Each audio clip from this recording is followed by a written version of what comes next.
Hernie discale, comment ça marche et qu'est-ce qu'on peut faire pour aller mieux, voilà, pour éviter l'opération et ben, quand on est à l'opération, qu'est-ce qui se passe? Je t'explique tout ça en une vidéo, tu vois, c'est pas très compliqué.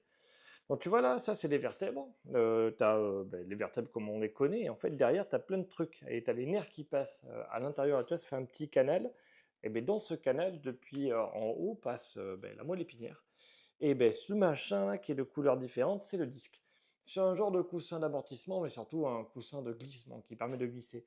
Et tu vois, ça fait une espèce de couenne, mais à l'intérieur, tu as l'équivalent d'un chewing-gum, d'un petit chewing-gum, et ce chewing-gum, il peut traverser la couenne pour arriver comprimé derrière la racine nerveuse. C'est-à-dire, ben, la moelle épinière envoie des racines, et ça peut l'écraser et le comprimer. C'est ça une hernie discale, c'est l'espèce de chewing-gum qu'il y a dans le disque intervertébral, qu'on appelle le nucleus pulposus, et l'annulus fibrosus, c'est le mâche. C'est compliqué, hein. Bon, dis-toi qu'il y a le chewing-gum qui vient et qui va écraser la racine et ça va te faire très très mal. Donc, qu'est-ce qu'on fait dans ce cas-là? Eh ben, dis-toi que dans 80% des cas, tout se passe bien. Si tu fais la rééducation de la mobilité relative, que tu bouges de manière correcte, hein, à peu près, tu vois, tu évites les douleurs, tu prends les médicaments, tu bouges, tu fais la rééducation, tu as 80% de chances d'aller mieux à 3 mois. Dans 20% des cas, ça se passe pas bien, l'hernie est très grosse, ou alors ben, elle a du mal à se résorber, parce que tu vois qu'en réalité, l'hernie, elle sera toujours là toute ta vie. Mais c'est pas très grave. Ce qui compte véritablement, c'est est-ce que j'en souffre ou pas du tout. La plupart des gens ne souffrent pas de leur hernie. Il y en a plein de gens qui en ont plein et ils n'ont pas mal au dos du tout. Et au contraire, il y a plein de gens qui ont énormément de rien du tout et qui en souffrent tous les jours. Tu vois. Alors, quand tu fais une radio en IRM, ils n'ont rien, ils ont très très mal.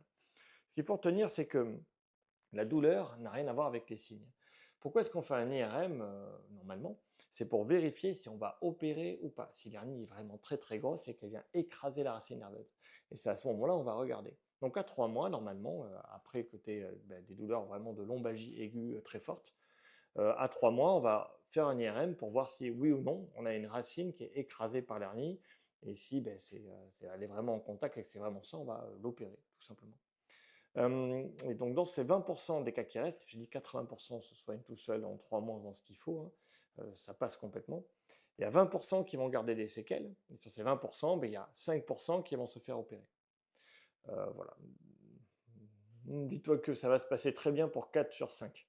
Donc à 5%, on va dire 4 personnes sur 100 qui vont se faire opérer, 4 personnes, ça va très bien, l'opération va très bien se passer, il y a 1% qui reste, qui va avoir des séquelles affreuses, ça va être terrible. C'est le risque, hein. Notre médecine a beaucoup progressé, les opérations aussi, la chirurgie aussi, mais malheureusement, des fois, on est gravement blessé et c'est très compliqué de revenir en arrière. Quoi qu'il en soit, outre ce 1%, ce qu'il faut retenir, c'est que tu as 20% de chances d'avoir quand même des séquelles. Et ces séquelles, il va falloir les travailler avec des étirements de dos. Et voilà. J'arrête là parce que la vidéo va être beaucoup trop longue et je voulais juste parler des hernies discales. Et tu peux aller voir les autres vidéos TikTok que je propose, tu verras, c'est dessus. Ça explique tout.